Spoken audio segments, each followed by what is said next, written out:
तो अभी हम डिस्कशन करेंगे चरक सूत्र स्थान के 1 से 15 तक का जो टेस्ट हुआ था उसका क्वेश्चन पेपर। तो सबसे पहला क्वेश्चन था दृष्टि प्रसादन किसके कर्म है। तो दृष्टि प्रसादन जो है वो पादाभ्यंग का कर्म है। दृष्टि प्रसादन आपको याद रखना है कि आचार्य चरक ने जब अभ्यंग के बारे में वर्णन कर रहे हैं तो सबसे पहले बता रहे हैं अभ्यंग और अभ्यंग से क्या होता है। उसके नेक्स्ट बताते हैं वो पादाभ्यंग, फिर अलग से बता रहे हैं नस्य, मूर्धनि तैल और कर्णपूरण। जब हम अष्टांग हृदय पढ़ते हैं तो वहां पर अभ्यंग के बारे में एक ही लाइन लिखा गया और उसके बाद बता रहे हैं कि सिर, कर्ण और पाद, तो ये तीनों में अभ्यंग करना चाहिए। और आचार्य चरक ने जो पादाभ्यंग के बारे में बता रहे हैं वहां पर मेनली वो बता रहे हैं कि दृष्टि प्रसादन करता है, नौ सिरा स्नायु संकोच, मीन सिरा स्नायु संकोच नहीं होगा। थर्ड इज पादयो स्फुटनंग नच, दोनों पैरों में स्फुटन नहीं होगा, जो फट जाता है पैर वो होगा नहीं।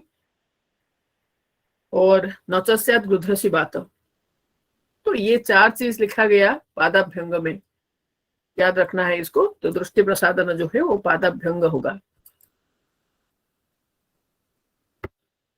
रोगा तथा प्रकृति बहुन किस ऋतु के संदर्भ में कहा गया। तो रोगास तथा प्रकृति बहुन ये वसंत ऋतु के संदर्भ में कहा गया, जबकि वर्षा ऋतु में बता रहे हैं कि वातादि दोष प्रकोपित होता है। तो वसंत ऋतु के लिए बता रहे हैं कि कायाग्नि बाधते रोगास तथा प्रकृति बहुन, तो बहुत सारे रोग उत्पन्न होगा क्योंकि यहाँ पर अग्नि आच्छादित हो जाता है कफों के द्वारा। तो ये होगा वसंत ऋतु। प्रमाथि अन्नपान किस बेगावरोधजन्य व्याधि में प्रयुक्त होता है। तो प्रमाथि अन्नपान का अर्थ हुआ जिसको अष्टांग हृदयकार ने सूत्र स्थान में वो वर्णन कर रहे हैं बीड़ भेदी अन्नपान। ठीक है, प्रमाथि अन्नपान, उसके साइड में लिखना है बीड़ भेदी अन्नपान बाई अष्टांग हृदय इन पुरी सवेग धारण। साथ में यहाँ पर छर्दी बेग है, तो छर्दी बेग में हम देते हैं रुक्ष अन्नपान। ठीक है, और उसके साथ साथ लिखना है कि अपान वायु बेग धारण जन्य रोग में वातानुलोमक अन्नपान का प्रयोग है। वातानुलोमक अन्नपान, which of the following मूलिनी द्रव्य is used for शिरोविरेचन। मूलिनी द्रव्य है तो श्वेता और ज्योतिष्मति, तो यहाँ पर ज्योतिष्मति है तो आंसर इज ज्योतिष्मति। निर्देशकारित्व किसके गुण है। निर्देशकारित्व तो ये रोगी का गुण है। उसके राइट साइड में आप लिखोगे आतुर गुणानाम श्रेष्ठ निर्देशकारित्व, ऐसे आचार्य चरक कहते हैं। आतुर का जो प्रथम गुण है वो है स्मृति, आद्य गुण जो है वो है स्मृति, लेकिन श्रेष्ठ गुण जो है वो निर्देशकारित्व है। और अरिष्टानांग श्रेष्ठ है अनिर्देशकारित्व। अगर रोगी वैद्य के बात को नहीं मानता है तो फिर उसका रोग जो है वो असाध्य की तरफ जाएगा, जिसमें कि अरिष्ट लक्षण हमको दिखेगा। तो अनिर्देशकारित्व अरिष्टानाम, निर्देशकारित्व आतुर गुणानाम। रोगी के श्रेष्ठ गुण निर्देशकारित्व है और आद्य गुण जो है वो स्मृति है। और ये निर्देशकारित्व के लिए आचार्य सुश्रुत कहते हैं वैद्य वाक्यस्थ। वैद्य वाक्यस्थ जो है वो रोगी के लिए ही कहा गया। डिस्क्रिप्शन ऑफ पुष्पगण इज फाउंड इन डैश महाकषाय, तो ये होगा मूत्र विरजनीय महाकषाय। और ये जो पुष्पगण है तो इसमें 7 टाइप्स ऑफ पद्म है, उसको छोड़ के प्रियंगु, धातकी और मधुक इन तीनों का पुष्प है। और ये मूत्र विरजनीय महाकषाय होता है। जब आप सुश्रुत संहिता पढ़ते हो तो वहां पर आपको मिलेगा उत्पलादि गण, तो वो उत्पलादि गण में 6 टाइप्स ऑफ उत्पल है। वहां पर भी पद्म है पर वहां पर 6 प्रकार के पद्म है। ठीक है, उसके नेक्स्ट देखो रसद्रव्य क्या है। तो रसद्रव्य है जल और पृथ्वी। रस योनि जो है वो जल है, रसद्रव्य है जल और पृथ्वी। रस के विशेष निवृत्ति में सहायता करने वाला महाभूत वायु, अग्नि और आकाश। रसायन एवं वृक्ष द्रव्यों का प्रयोग कहां पर किया गया। कार्स्य, कार्स्य में मीन्स जो अतिकृश होते हैं, तो वहां पर हमको रसायनों और वृष्य द्रव्यों के प्रयोग करना चाहिए। पंचबल्कल कम्स अंडर डैश महाकसाय, मूत्र संग्रहणीय महाकसाय में आते हैं पंचबल्कल।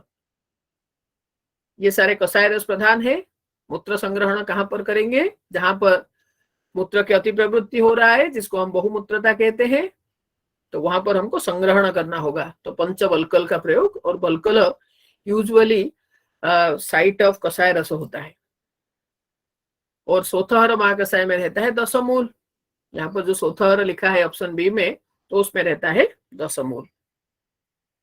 दृष्टा पश्यति ही क्रिया इज सेड फॉर, आत्मा के लिए कहा गया दृष्टा पश्यति ही क्रिया, इसीलिए आत्मा का एक सिनोनिम है साक्षी। आत्मा चैतन्य कारणम नित्य है, आत्मा अव्यक्त है, तो ये सारे जो है वो आत्मा के लिए ही होता है। रुद्रोग अरुचि भ्रम बाष्पवेग धारण करने से होता है। बाष्पवेग का अर्थ है अश्रुवेग। अश्रु का वेग कब आता है? जब हमको कष्ट होता है, और वो कष्ट जब हम अश्रु निकाल देते हैं तो निवारण हो जाता है, कुछ हल्का हो जाता है। अगर हमने अश्रु को निकाले नहीं तो वही कष्ट हृदय को कष्ट देगा, हृदय रोग होगा, अरुचि होगा और भ्रम होगा, क्योंकि mind is otherwise engaged, that is why. तो हृदरोग अरुचि भ्रम ये बाष्पवेग धारण करने से होगा। अंगमर्द अरुचि भ्रम ये क्षुधावेग धारण करने से होगा। अंगमर्द हृदय व्यथा ये शुक्रवेग धारण करने से होगा। अंगमर्द हृदय व्यथा शुक्रवेग धारण करने से, अंगमर्द अरुचि भ्रम क्षुधावेग धारण करने से, हृदरोग अरुचि भ्रम बाष्पवेग धारण करने से। अधिकरण कहा गया है त्रिदंड को, सत्व आत्मा शरीर, इसी को ही कहेंगे त्रिदंड, और यही है पुमान, वही चेतन है। तच्च अधिकरणम स्मृतम। तिक्तकटुकम कुष्ठव्रण विशापहम, बाजिनाम तिक्तकटुकम कुष्ठव्रण विशापहम, बाजी मूत्र है। खरमूत्र उन्माद अपस्मार ग्रहणासनम है। गोमूत्र और अजामूत्र ये दोनों त्रिदोषघ्न है। पथ्य जो है वो अजामूत्र के लिए कहा गया। नंबर ऑफ प्रमाण डिस्क्राइब्ड इन चरक संहिता, 4 प्रमाण है, और उसका जो रेफरेंस है वो चरक सूत्र 11 है, 3 श्रेणी अध्याय, जहां पर वो बता रहे हैं कि ये क्वेश्चन हो सकता है कि प्रमाण का वर्णन के पीछे कारण क्या है, प्रमाण का वर्णन क्यों किया गया। सत और असत का परीक्षा करने के लिए चतुर्विध परीक्षा या चतुर्विध प्रमाण का वर्णन हुआ है। आप्तोपदेश, प्रत्यक्ष, अनुमान और युक्ति। शोष राज्यक्ष्मा पक्षाघात डिजीजेस कम अंडर व्हिच रोग मार्ग? मध्यम रोग मार्ग है। 3 रोग मार्ग होता है, एक है शाखा, एक है मर्मास्थि संधि और एक है कोष्ठ। जो शाखा है उसके अंदर आता है त्वक और रक्तादि धातु। मर्म मीन्स त्रिविध मर्म, शिर हृदय बस्ती। अस्थि संधि में उपनिबद्ध स्नायु कंडरा, उसकी विकृति जो है वो आएगा मध्यम में। और कोष्ठ में आएगा जो अमाशय पक्वाशय में आश्रित रोग है वो आएगा कोष्ठाश्रित। तो शोष राज्यक्ष्मा पक्षाघात तो ये आएंगे मध्यम रोग मार्ग में। मैत्री इज ए वैद्य वृत्ति है, याद रखना है। चरक सूत्र 9 का क्वेश्चन है ये, खुड्डाक चतुष्पाद। तो भीषक का गुण 4 है, वैद्य गुण 6 है, प्राणाभिसर का गुण 4 है, राजाभिसर का गुण 4 है, वैद्य वृत्ति 4 है। तो वैद्य वृत्ति जो है मैत्री कारुण्य मार्तेषु शक्य प्रीति उपेक्षणम प्रकृतिस्थेषु बुद्धेषु। तो सबसे पहला जो वृत्ति वैद्य वृत्ति है वो है मैत्री। इसका अर्थ है सभी के साथ बंधुतापूर्ण वाक्य वार्तालाप करना, मैत्री। प्रायोगिक धूमनेत्र की लंबाई क्या है? 3 प्रकार के धूम का वर्णन हुआ, वैरिचनिक, स्नेहिक और प्रायोगिक। तो वैरिचनिक जो है वो 24 अंगुल लंबाई है, स्नेहिक 32 अंगुल है और प्रायोगिक जो है वो 36 अंगुल है, ऐसे कहते हैं आचार्य चरक। और 36 अंगुल के जगह पे श्लोकों में ये लिखा गया अधि अर्ध, क्योंकि वैरेचनिक का सबसे पहले वर्णन आया है। तो वैरेचनिक धूमनेत्र है 24 अंगुल, तो 24 का जो 1.5 गुना होगा वो होगा 36 अंगुल। लेकिन सुश्रुत के अनुसार प्रायोगिक धूमनेत्र की जो लंबाई है तो वो है 48 अंगुल और अष्टांग हृदयकार के अनुसार वो है 40 अंगुल। तस्मात साधारण सर्ग विधि, ये वर्षा ऋतु के लिए ही कहा गया, क्योंकि वर्षा ऋतु में, वर्षा ऋतु जो है वो विसर्ग काल का आद्य काल है, तो दौर्बल्य सबसे ज्यादा है। दौर्बल्य के कारण वाताधिक्य है, अग्निमांद्य है और वातादि वात प्रकोपित हुआ है, वात का संचय हो रहा है, वात का प्रकोप हो रहा है वर्षा ऋतु में। तो इस वजह से वात के द्वारा अग्निमंद होके और सारे पित्त कफ ये सारे प्रकोपित हो रहे हैं, जिस वजह से वो बोल रहे हैं तस्मात् साधारण सर्वविधि वर्षासु सस्यते।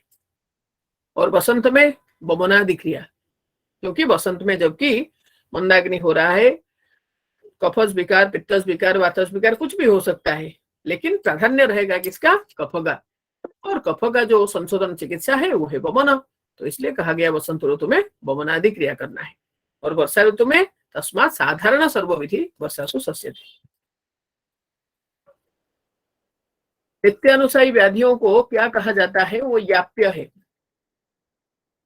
तो जब रोगों के डिवीजन आचार्य चरक बता रहे हैं तो वहां पर वो कहते हैं कि एक साध्य है और एक असाध्य है।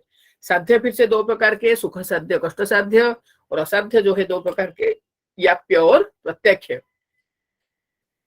तो जब वो याप्य के बारे में बता रहे हैं तो ये बता रहे हैं कि नित्यानुसायी व्याधि मीन्स ये पूरे जिंदगी भर ये शरीर में पड़ा रहा, ये रोग जैसे ही हम अपथ्य करते हैं, जैसे ही हम पथ्य को त्याग करते हैं, चिकित्सा को त्याग करते हैं, ऐसे ही वो प्रकोपित होता है।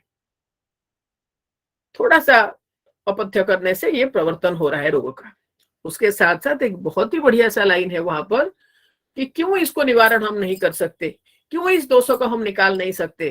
क्योंकि उस दोष याप्य व्याधि में जाके जहां पर स्थान संश्रय किया है वहां से उसको एलिमिनेट करना वेरी डिफिकल्ट है, इम्पॉसिबल है। तो कौन सा स्थान है ये? न गंभीरं बहुधातुस्थम मर्म संधि समासितम। गंभीर धातु में रहा, बहुत सारे धातु में रहा, मर्म और संधि प्रदेश में जाके आश्रित होकर रहा, इस वजह से उसको हम निकाल नहीं सकते। तो इट विल कम अंडर असाध्य टाइप ऑफ रोग और उसके अंदर फिर याप्य में रहा। नेक्स्ट इज ड्यास के साथ सत्व का समवाय संबंध है, वो स्पर्शन इंद्रिय। अहितेभ्यो अर्थेभ्यो मन निग्रह, कौन सी चिकित्सा है ये? तो ये होगा सत्वावजय। चरक सूत्र चैप्टर नंबर 11 तीसरे श्रेणी अध्याय में, जहां पर आचार्य चरक कहते हैं कि चिकित्सा जो है 3 प्रकार के हैं, दैव विपाश्रय, युक्ति विपाश्रय एंड थर्ड इज सत्वावजय। और ये सत्वावजय जो है उसके डेफिनेशन में बता रहे हैं अहितेभ्यो अर्थेभ्यो मन निग्रह। इसका अर्थ है अहित कर अर्थ से, विषय से मन को निग्रह करना, तो यही होगा सत्वावजय चिकित्सा।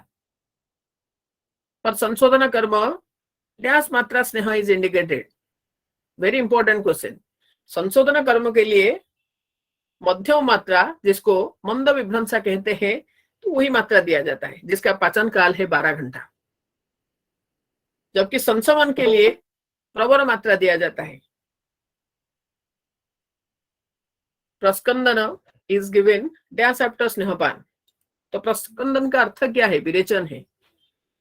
तो स्नेहपान के त्रिरात्र परत विरेचन किया जाता है। स्नेहपान के त्रिरात्र परत विरेचन, एक परत बमन, और बमन को हम कहेंगे प्रच्छर्दन, उल्लेखन। तो उल्लेखन या प्रच्छर्दन स्नेह के 1 दिन के बाद किया जाता है, एक परत, और विरेचन या प्रस्कंदन ये त्रिरात्र परत किया जाता है। त्रिवर्ग साध्यते यथा, जिसके द्वारा त्रिवर्ग धर्म अर्थ काम का साधन हो पाएगा। तो कौन सा प्रमाण है? तो वह है युक्ति। बुद्धि पश्यति यो भावान बहु कारण योगजान, उसको हम कहेंगे युक्ति। और युक्ति के द्वारा त्रिवर्ग का साधन होता है, चतुर्वर्ग का नहीं। देह सर्व औषध क्षम इज द लक्षण ऑफ सुख साध्य। तो सुख साध्य व्याधि जो है उसका क्या लक्षण होगा? तो उसका सबसे पहला लक्षण होगा हेतु पूर्व रूप रूप, तो ये अल्प है। देह सर्व औषधि क्षम होगा, एक दोष से रोग हुआ है, कोई भी उपद्रव उत्पन्न हुआ ही नहीं है, तो ऐसे रोग जो है वो सुख साध्य होता है। तैल का सेवन किस ऋतु में किया जाता है? सर्पीपान करेंगे शरत में, तैलम प्रावृषि वसा मज्जातु माधवे, तो तैल का सेवन किया जाएगा प्रावृत में। वमन क्वाथ सेवन के कितने समय बाद दोष निकलता है? एक मुहूर्त। और यहां पर आपको देखना है 4 चीजें। एक होगा स्वेद प्रादुर्भाव, रोगी को क्वाथ पिलाने के बाद। और रोगी को क्वाथ कैसे पिलाएंगे? कंडीशन ये है कि रात्र में खाया हुआ खाना जीर्ण हो जाना चाहिए। नंबर 2 इज रात्रि के निद्रा उसके बहुत सेटिस्फैक्टरी होना चाहिए। और उसके बाद सिर स्नान करेगा, फिर जाके हम बमन क्वाथ पिलाएंगे। और जो बमन क्वाथ पिलाएंगे तो द्रव्य क्या है? जो एक उपद्रव रहित, उपद्रव ना करने वाला ऐसा बमन द्रव्य क्या है? वन एंड ओनली मदन फल। तो मदन फल क्वाथ, उसके साथ मधु मधुक सैंधव फाणित, ये चारों को मिलाने के बाद जाके हम बमन क्वाथ पिलाएंगे। और उसके बाद एक मुहूर्त प्रतीक्षा करेंगे। इन बिटवीन जब रोगी के ललाट में स्वेद मिलेगा, स्वेद प्रादुर्भाव, इसका अर्थ है कि दोष जो है वो पिघल रहा है। जब लोमहर्ष होगा, इसका अर्थ है दोष अपने स्थान से चलने लगा है। जब आत्मान उत्पन्न होता है, इसका अर्थ है दोष कुक्षी में पहुंच गया है। जब हृल्लास और हास्य श्रवण हो रहा है, इसका अर्थ यह है कि दोष बाहर निकल रहा है। इंपॉर्टेंट है, याद रखना, द मोस्ट इंपॉर्टेंट श्लोक ऑफ चैप्टर नंबर 15 यही है। और एक मुहूर्त प्रतीक्षा आस्थापन बस्ती देने के बाद भी करते हैं। तो आस्थापन और वमन, ये दोनों में प्रतीक्षा काल जो है वो एक मुहूर्त है। संशोधक का वर्णन किस ऋतु में आता है? तो शरद ऋतु में आता है संशोधक का वर्णन। ये स्नान पान अपगहन के लिए अमृतोपम होता है। इसका कारण क्या है? ना सूर्य के किरण से दिन में पानी गर्म हुआ, चंद्रमा के किरण से रात्रि में ठंडा हुआ, शरद ऋतु में अगस्त्य नक्षत्र के प्रभाव से निर्विषीकरण हो गया, अब ये पानी जो है वो अमृतोपम बन गया।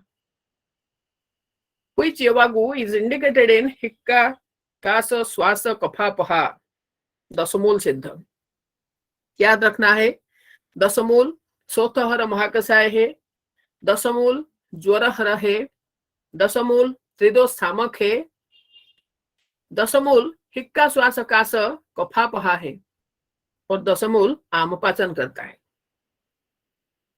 व्यक्ता तदात्वे इज सेड फॉर हुइज प्रमाण, प्रत्यक्ष प्रमाण के लिए व्यक्ता तदात्वे।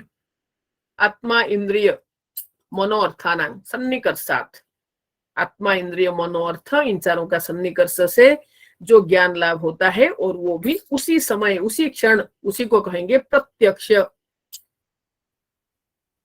घृत का सेवन किस ऋतु में किया जाता है? शरद ऋतु में किया जाता है। Which is present in निरग्नि स्वेद एंड लंघन, तो व्यायाम एंड आतप। याद रखना है, लंघन का टाइप्स 10 है, निरग्नि स्वेद जो है वो भी 10 है। ये दोनों में कॉमन है व्यायाम और आतप। क्षुधा जो है वो रहेगा निरग्नि स्वेद में, जबकि लंघन में रहेगा उपवास। याद रखना है, उपवास का अर्थ है हमने लघु अन्न सेवन करके उपवसतीय, ईश्वर के नाम लेना है, सात्विक रहना है, ईश्वर के स्मरण करना है। तो लघु अन्न सेवन करना है, बहुत हेवी फूड और पेट भर के खाना नहीं है, दैट इज कॉल्ड उपवास। और लघु द्रव्य के द्वारा शरीर में लघुता लाने को लंघन कहते हैं। तो उपवास विल कम अंडर योर लंघन, वेराज क्षुधा जो है वो रहेगा निरग्नि स्वेद में। कर्म तत् भिषजां स्मृताम किस संदर्भ में कहा गया? या भी क्रिया भी जायन्ते शरीर धातव समा सा चिकित्सा विकारणम कर्म तत् भिषजां स्मृतम। ये है चिकित्सा प्रवृत्ति अध्याय का श्लोक, 16 चैप्टर का क्वेश्चन है ये। और ये है धातु साम्य। धातु साम्य करना, क्योंकि हमने फर्स्ट लाइन में पढ़े क्या, न या भी क्रिया भी जायन्ते शरीरे धातव समा। धातु साम्य करना हमारा चिकित्सा का जो उद्देश्य है वो क्या है, धातु साम्य करते हुए हम लोगों को निवारण करेंगे, है ना। तो कर्म तद विशेषांशमदम ये हो जाएगा धातु साम्य। फॉर द ट्रीटमेंट ऑफ ज्वर अतिसार एंड कास व्हिच स्नेह मात्रा इज इंडिकेटेड, दैट इज ह्रस्व मात्रा। प्रधान मात्रा जो है वो दिया जाता है विसर्प सर्पदंष्ट्रा मूत्रकुच्छ गाढ़वर्च गुल्म और उन्माद, ये 6 रोगों में देंगे, लेकिन कंडीशन इज पावक जो है उत्तम बल होना चाहिए। मध्यम मात्रा स्नेह देंगे हम संशोधन के लिए, और मध्यम मात्रा स्नेह हम देंगे त्वक रोग कुष्ठ प्रमेह वात रक्त के लिए। ह्रस्व मात्रा जो है वो देंगे हम ज्वर अतिसार कास में, और जिनका अग्नि मंद है तो वहां पर हम देंगे ह्रस्व मात्रा। और इनका पाचन काल भी आपको पता है, प्रधान मात्रा अहोरात्र, मध्यम मात्रा 1, ह्रस्व मात्रा अर्धाह। इसका अर्थ है 24 घंटा, 12 घंटा और 6 घंटा। Which of the following is contraindicated on the same day after स्वेदन, व्यायाम। तो व्यायाम is contraindicated after स्वेदन, व्यायाम is contraindicated in ग्रीष्म ऋतुचर्या also। स्नेह प्रविचारणा के संख्या कितने हैं, 24। सबसे पहला स्नेह प्रविचारणा चरक ने बताया 26, उसके नेक्स्ट बता रहे हैं 64, क्योंकि यहाँ पर 64 है नहीं, 24 है, तो 24 ही आंसर होगा। सुश्रुत और अष्टांग हृदयकार के अनुसार 64 प्रविचारणा है।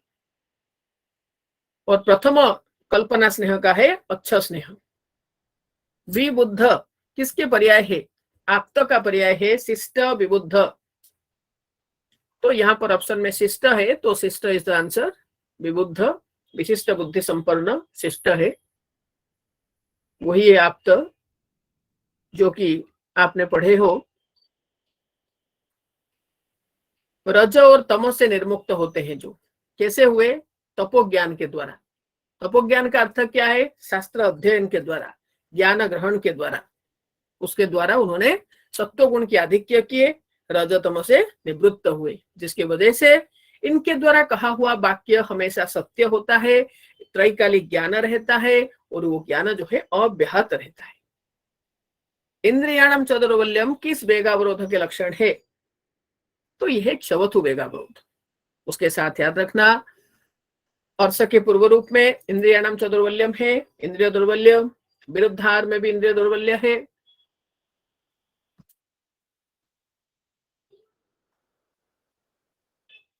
अधिसेवन और धूमपान और अतिव्यायाम, ये तीनों के कॉमन कॉम्प्लिकेशन क्या होता है, विधि रहित अधिसेवन, विधि रहित धूमपान, विधि रहित अतिव्यायाम, तो उससे कॉमन कॉम्प्लिकेशन क्या होता है, तो वो है रक्तपित्त।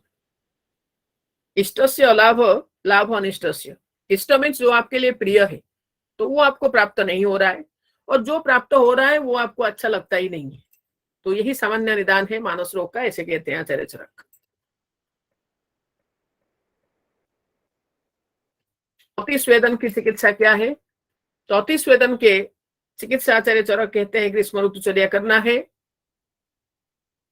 आचार्य भागवत के अनुसार अतिस्वेदन की चिकित्सा स्तंभन औषधि का प्रयोग होगा, और काश्यप के अनुसार विसर्पवत चिकित्सा है।